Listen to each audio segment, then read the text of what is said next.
महर्षि विश्वामित्र महाराज गाधी के पुत्र थे। कुश वंश में पैदा होने के कारण इन्हें कौशिक भी कहते थे। ये बड़े ही प्रजापालक तथा धर्मात्मा राजा थे। एक बार यह सेना को साथ लेकर जंगल में शिकार खेलने के लिए गए। वहाँ पर ये महर्षि वशिष्ठ आश्रम पर पहुँचे।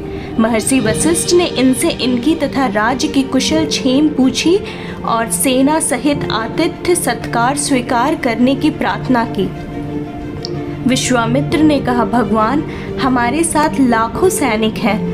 आपने जो फल फूल दिए उसी से हमारा सत्कार हो गया। अब हमें जाने की आज्ञा दे।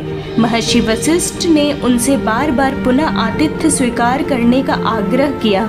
उनकी विनय को देखकर विश्वामित्र ने अपनी स्वीकृति दे दी। महर्षि वशिष्ठ अपने योग बल और कामधेनु की सहायता से विश्वामित्र को सैनिकों सहित भली भांति तृप्त कर दिया।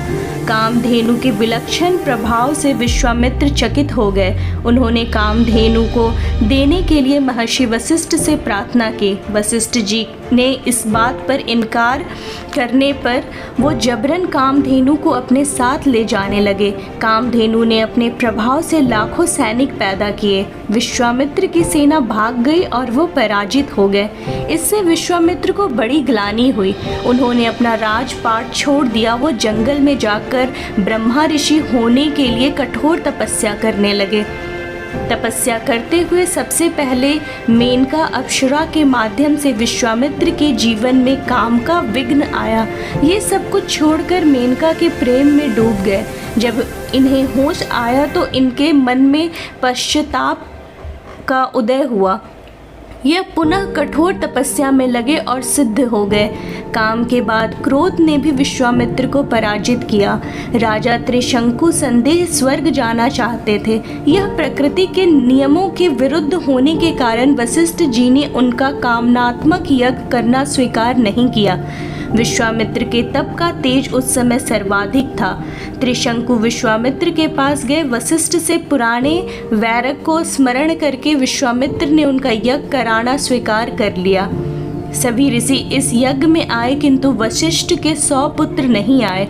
इस पर क्रोध के वशीभूत होकर विश्वामित्र ने उन्हें मार डाला। अपनी भयंकर भूल का ज्ञान होने पर विश्वामित्र ने पुनः तप किया और क्रोध पर विजय करके ब्रह्मा ऋषि हुए। सच्ची लगन और सतत उद्योग से सब कुछ संभव है। विश्वामित्र ने इसे सिद्ध कर दिया। श्री विश्वामित्र जी को भगवान श्री राम का दूसरा गुरु होने का सौभाग्य प्राप्त हुआ। ये दंड कारण में यज्ञ कर रहे थे। रावण के द्वारा वहां नियुक्त ताड़का, सुबाहु और मारीच जैसे राक्षस इनके यज्ञ में बार बार विघ्न उपस्थित कर देते थे।